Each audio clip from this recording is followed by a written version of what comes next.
producer Paul. Producer Paul, let's go for today's question. Hi, John. Hi, Paul. John, how do you feel about pineapple on pizza? I feel excellent about pineapple on... This is a great question. Okay.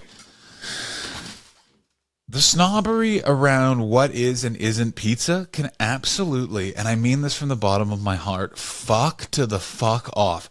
It's pizza, you pricks. Stop fucking complaining about a blowjob. Oh, she sucked my dick, but it was in the parlor and not the bedroom. That's not the thing that you need to care about. I found the steak to not be as good because the parking was difficult. What the fuck are you doing?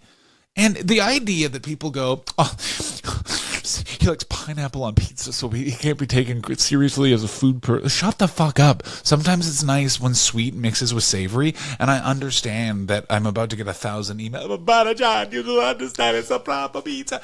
Listen, you've exported your cuisine to America, and that comes with consequences. While Italy also gets to be remembered forever for having the best fucking food.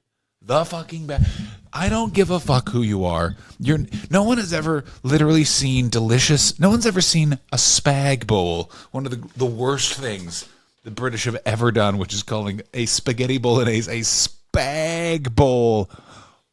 You see that? No, you can't fuck that up. It's so good.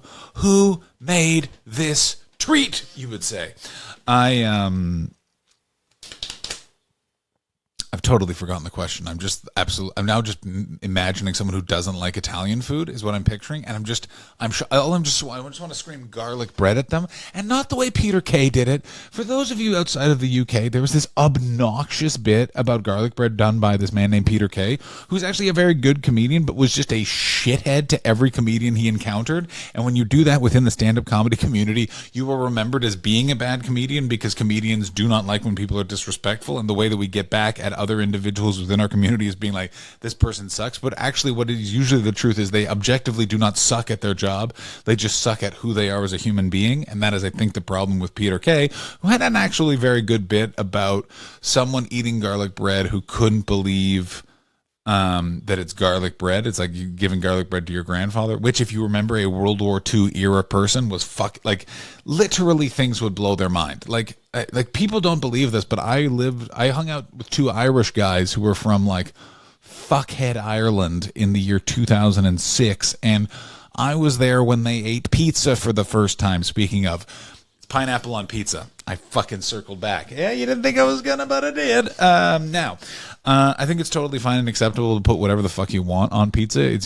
I believe in the free market. It's your business. If you're running a pizza shop, put a boot on it. I don't give a fuck. It's if people buy it or not. That's the situation. And I think we need to acknowledge that in society as we get too much into, I've heard that this is the opinion I'm supposed to have so that I can be blah, blah, blah. It's like, those are certain ones that are important, but we're putting too much passion on pineapple on pizza. Also, we're not having this debate again.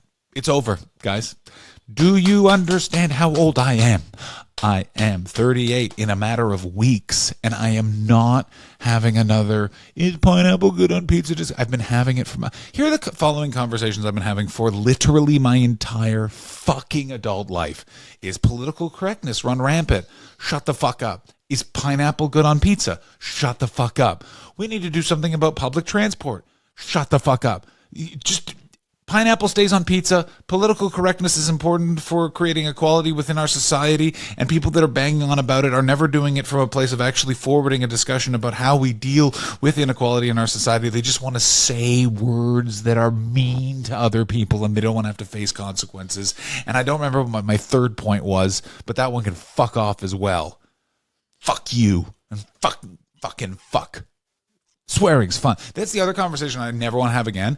Anyone in the world who says you shouldn't swear, you don't even know what I'm imagining I want you to do. I want you to find a pipe where everyone shits in one end, and then I want you to have to drink out of that pipe whenever. I don't need to swear. Yeah, you fucking do, because you're uninteresting. Because swearing denotes that at some point in your life, you looked at someone who was in charge and thought, I need to figure out a way to think something in my head about this person that makes me go, because if you have literally walked through life and you've been only able to be like, goodness, you've you've either fucked a corpse or you've had a fucking blessed life. You know what I'm saying? So fucking put some pineapple on your pizza, get out there in society and, flip off an authority figure. You know what I mean? Start low. You know what I'm saying? Do you know what I mean? Security guard at a mall. You got to work all your way up to flipping off a cop. John, have you flipped off a cop?